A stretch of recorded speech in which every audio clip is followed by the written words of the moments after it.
So hi everybody, thanks for having me. It's so nice to be part of this awesome event today. I hope you're not too hungry yet. The good news is it will be lunchtime soon. So my name is Kelly and this is my hungry face. I want to thank Node for inviting me to share about myself. When I first saw the invite in my DM, I was very surprised because how I see myself is this, a small fry in a big world, especially in a brand new country. I moved here from Singapore 5 years ago, so I haven't known a lot of people, especially being up in Brisbane. I've been part of the Explanimate team for about 5 years now.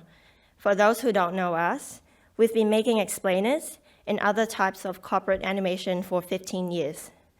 The evolution of that has resulted in the launch of our agency called To Fro, under which we create more high-end commercials and motion design. I'm very happy to be representing both studios today. A little bit about me.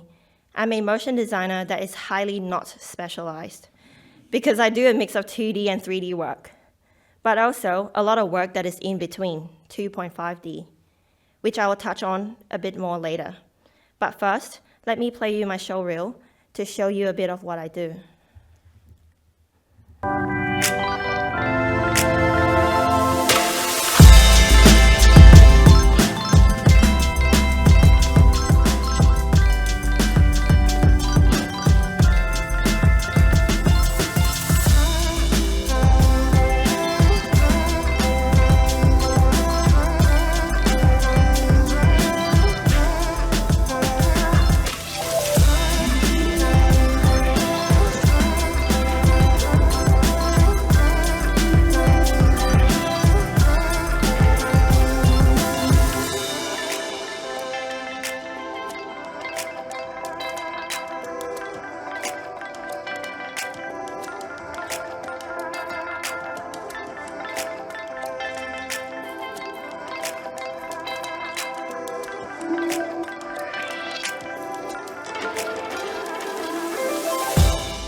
Thanks, everyone. Today, I'd like to share my journey as a motion designer and an important lesson I learned in my late 20s, going slow. Coming from Singapore, a country that's so fast-paced, even the escalators are fast, Australia was a nice change. In this world and an economy where everything is about hustling and going faster, slowing down doesn't feel like a good idea. But creatives like us need time and space to explore our thoughts so we can work our magic to create our best work. I turned 28 2 weeks ago, so that means I'm done with my quarter-life crisis, and I like coffee now. I was a hot chocolate girl. As I hit this milestone, I've been doing a bit of soul-searching, wondering if I spent all this time truly enjoying my life, or have I been too caught up in the busyness of it all? Like everyone else, I was trying to get somewhere in life, whether it's graduating with honors, getting that dream job, or moving overseas. We all know we need to hustle to get there. And I don't really have a choice. Being Asian, we can be a bit hardcore. Looking back, I realized I've been hustling for most of my life. It started out chill. When I was a kid, I loved to draw. During school holidays, I'll sit at home with stacks of paper, drawing for hours. But as I grew older, those happy stacks of art turned into a pile of homeworks. And my holidays were no longer the same. School was pretty intense. To keep up with my schoolwork, I had to focus on studying. And as a result, I became more distant with drawing, only doing so by vandalizing my school textbooks. So in between studies, sports, and being a teenager, my schedule used to look pretty hectic.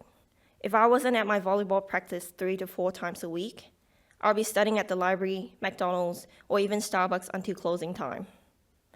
I remember sacrificing a lot of sleep and social time whenever it was exam period. And back then, I had a love-hate relationship with working hard. I often felt that being good wasn't good enough because I always expected myself to do better. Getting A's wasn't enough. I needed A stars. Being on school team wasn't enough. I needed to be on the national team. Slowing down wasn't an option. I had to go as fast as I could. So I felt like I was always chasing the next goal and was never truly happy with myself. And my brain is a funny place. Because I never felt good enough, I would overwork myself to avoid feeling that way. This made me feel overwhelmed and overstressed, which led to more overthinking and overworking, and the cycle repeats. Now that I'm older, I learned to take a step back from being so hard on myself. But when I was younger, I was too focused on my goals, so I just dealt with this cycle. Thankfully, all that hard work paid off, and I graduated top of my school. But here comes the dilemma. Should I stick to the traditional path of success and study science or engineering? Or should I follow my passion and study graphics design, even though it wasn't a popular choice? I decided to disappoint my teachers and chose my passion. And I have no regrets because I ended up discovering the magic of keyframes during an animation class. It changed my life. I remember everyone absolutely hating it because it was so tedious, which I agree. But I love how when you animate, it brings art to life. This is my first completed animation from that class. We had to pick a word to animate, and I chose a longer word so I have more characters to play with. It was honestly so much fun. And because of this class, I found out that I love doing motion graphics. My whole world lit up. I decided I didn't want to be a graphic designer anymore because I found my true calling. So for my final year project, I created a series of animation about food waste using fairy tales. I showcased them at my graduation exhibition, and it caught the attention of a local motion studio, and they offered me a job. Talk about luck.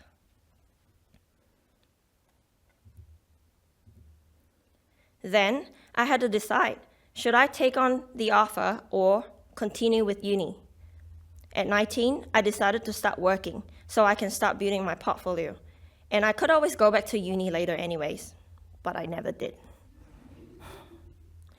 That year, I became the only one of two from my graphic design course to enter the motion industry.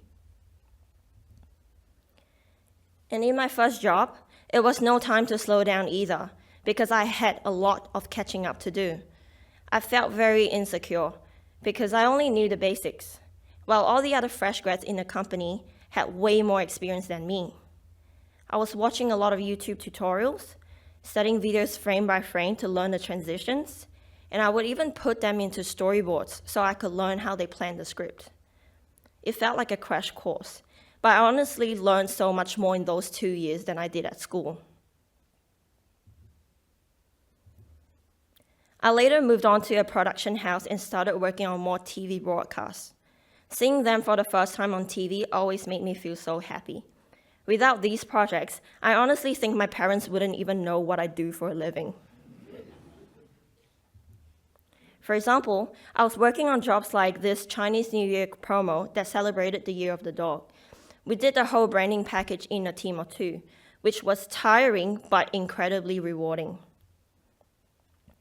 I also made this music video that played before every cooking show at night. Everyone got so sick of hearing it after a while. I also made supporting graphics for the news, like this assassination of Kim Jong-nam, as well as graphics for interviews and documentaries. I also designed openings for TV shows and TV dramas. And I did some channel rebranding too.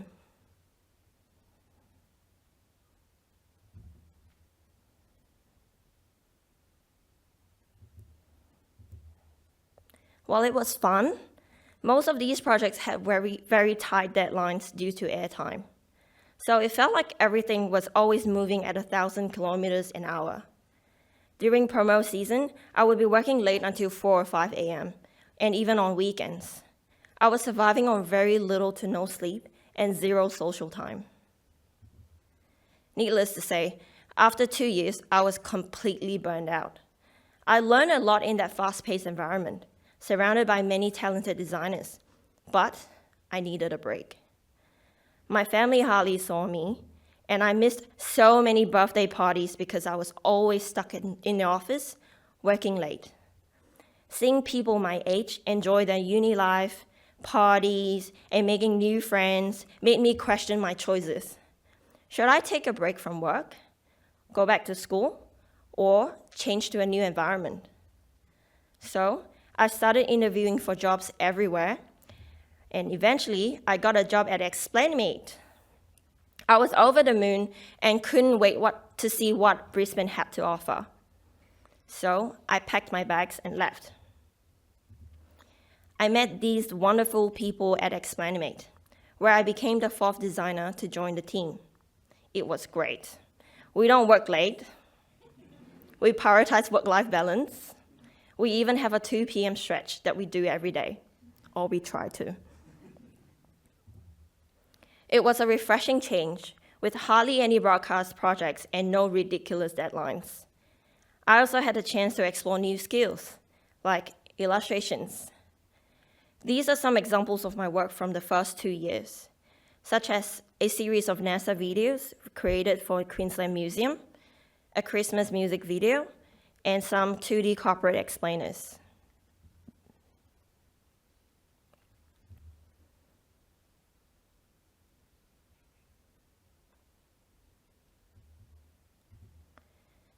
Since I only lived 10 minutes from the office, I had plenty of free time after work. It was really great, and I never felt so free in my life. But it was also scary at the same time. I wasn't used to having so much free time, and I didn't know how to make the most of it. I felt like I was wasting it by relaxing at home. So whenever the weekend was near, I'd get anxious thinking, I have to do something. So I started keeping myself busy with volunteering, volleyball, and parties. I even picked up some freelance jobs on the side and was practically working day and night, and my schedule was getting pretty packed again. While these new experiences were fun, I felt so exhausted every time I came home late from yet another commitment. There would be a pile of laundry everywhere and a sad, withering plant in the corner. I started dreading leaving my house, unsure if I was doing it because I truly enjoyed it or it was just old habits I couldn't shake. It got me thinking, why am I so busy? I decided I needed to hustle. Just as purging cache frees up RAM on our computers, we should also purge our schedules to free up time for ourselves. Change is always hard, but for the sake of my mental health, I eventually cut down on side projects, quit my volleyball games, which were every week, and started staying home more to take better care of myself and my plants. And something amazing happened. Household chores became enjoyable. I got excited about hanging my laundry out on a sunny day. And there's nothing better than a fresh, warm shirt that has just come off the clothing line. I also began learning how to cook instead of just zapping food in the microwave. And it turns out, cooking takes much more time than I thought. HelloFresh was lying when it said it only takes 20 minutes. Once I stopped rushing around, I began to appreciate the little things around me and realized that there's more to life than just staying busy. I had more time for self-reflection, and I came to understand that being good enough means accepting myself as I am, regardless of my achievements. I used to beat myself up for not doing enough personal projects or learning new skills in my free time.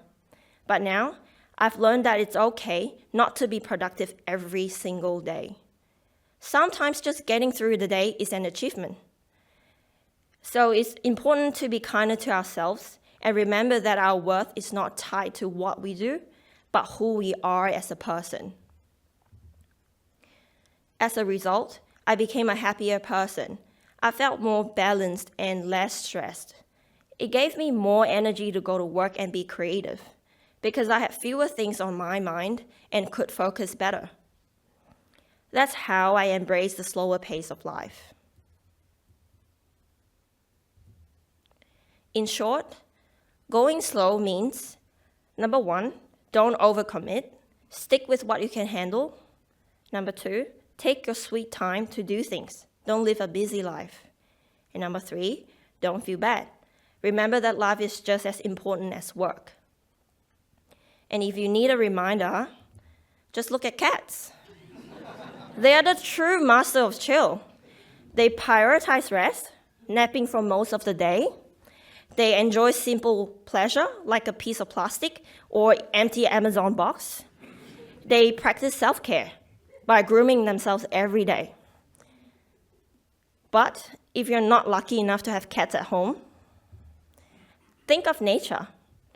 It doesn't hurry, yet it accomplishes everything.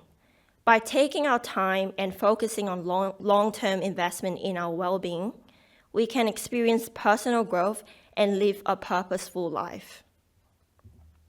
But granted, sometimes you can't be slowing down because life gets in the way. It might throw you new commitments like starting a new family or a career opportunity that requires some hustling. And that's okay, you can still find a balance in life. For example, preparing to speak at Node was a hassle for me, but I'm making up for it by going on a holiday right after this. Tomorrow. So it's important to be flexible and adapt to new circumstances. Having found my pace by slowing down, it has also allowed me to take a step back to re-evaluate my skill sets. It helped me recognize that it's okay not to specialize and embrace being a generalist. I wear many hats at work because being part of a small team means I need to handle projects from start to finish alone quite often. I used to be very insecure about this because it made me a jack of all trades and a master of none.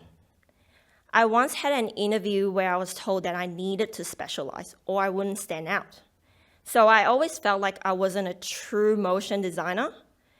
But after so many years, I realized it's not a bad thing. Now with my new outlook, I see myself as an all-rounded storyteller, capable of telling stories in many ways, without being confined to a single role. I enjoy working across a wide range of jobs and diving into new skill sets whenever I can. In an industry that's rapidly changing, flexibility can be a real asset.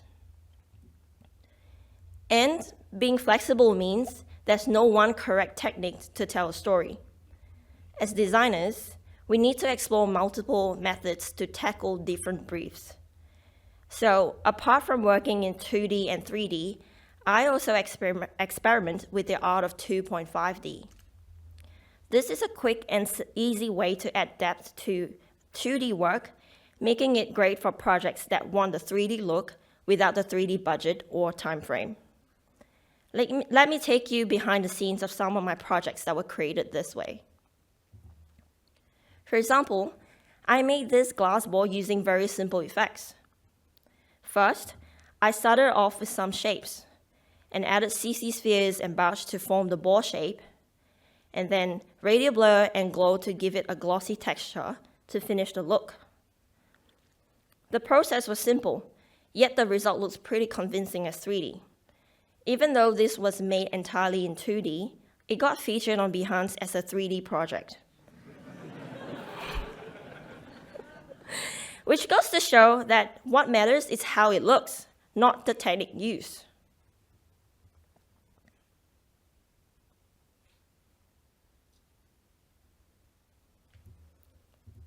Next, I created this fake 3D glass cube in a similar way.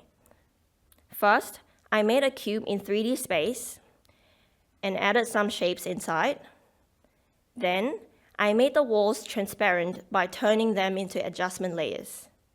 Finally, I added some displacements to give it that glass appearance to finish off. And there you have it, a fake 3D glass cube that's quick and easy. I also created some fake 3D interfaces for a project that didn't have that 3D budget and timeline. Using the same techniques as before, I flattened the glass cube and turned them into these glass interfaces. Then I added lighting and shadows to the composition to complete the scene. So even without the budget, we don't have to compromise. In this last example, I extruded these rings from flat and animated each one to create the wave effect. Then I added a ball rolling on top by animating the texture layer manually. This required some patience and tweaking, like a lot of patience, but that's all part of the fake it till you make it process.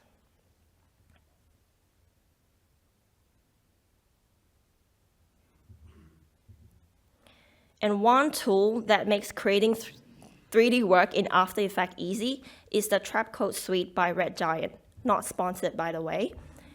I highly recommend it to those interested in 3D work but aren't familiar with 3D programs.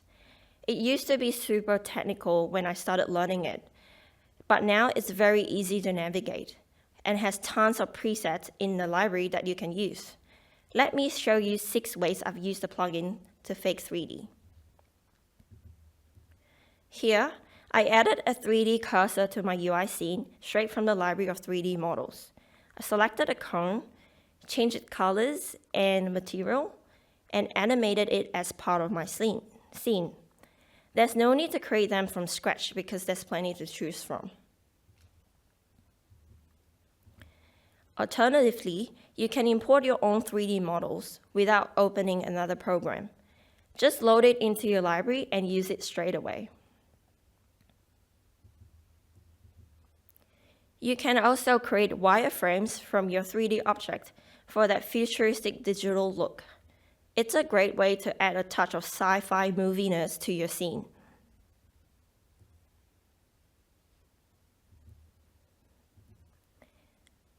You can also customize the texture and lighting of your 3D model with the settings. Simply drop an image in and it will wrap around the shape nicely. Next, you can also add environment maps to light your 3D object or to reflect the space, making it even more realistic. In this case, I used it to reflect a pattern to create the marble look on the spheres.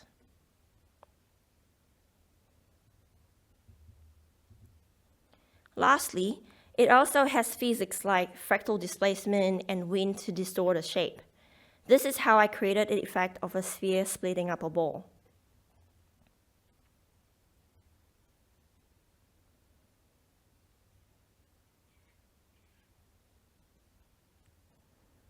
And these are just some examples of how the plugin has helped my work. But each project is unique. So when it comes to the more complex and simulation-heavy scenes, C40 is still the right program for the job. It offers way more control and outputs the most realistic results. Here are some of my 3D jobs done with Octane, Redshift, and C40.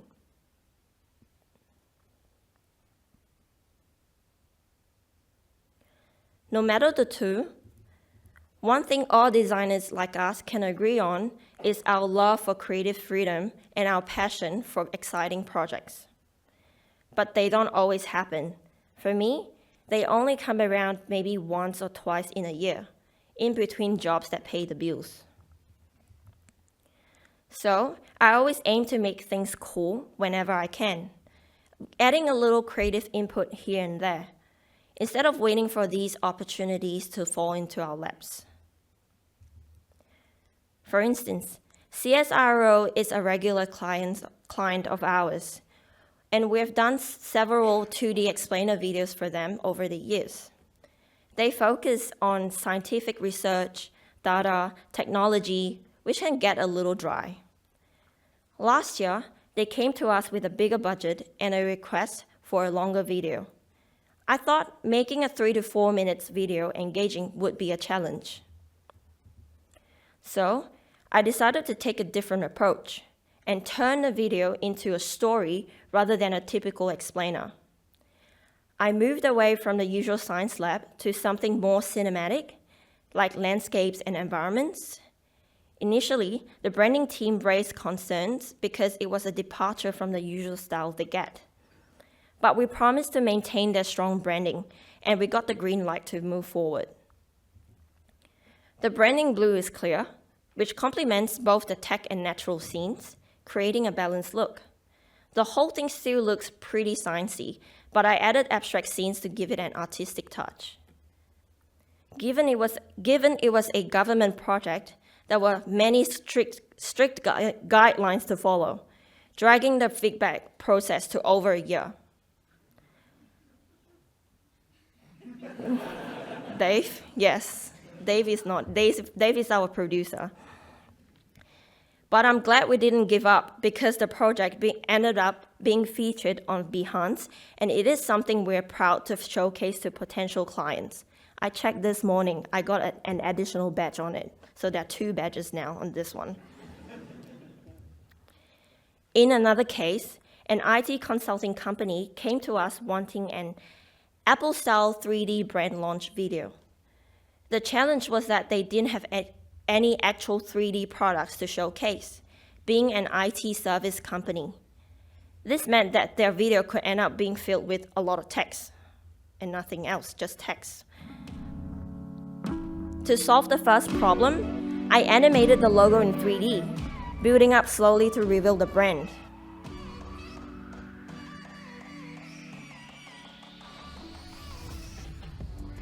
It's a long video, so I'm only going to show the first bit. Then, I added extra animation around the text to spice things up, so it wouldn't be just plain text for most of it. In the end, it exceeded their expectation, and it felt great knowing that the job was worth the passion.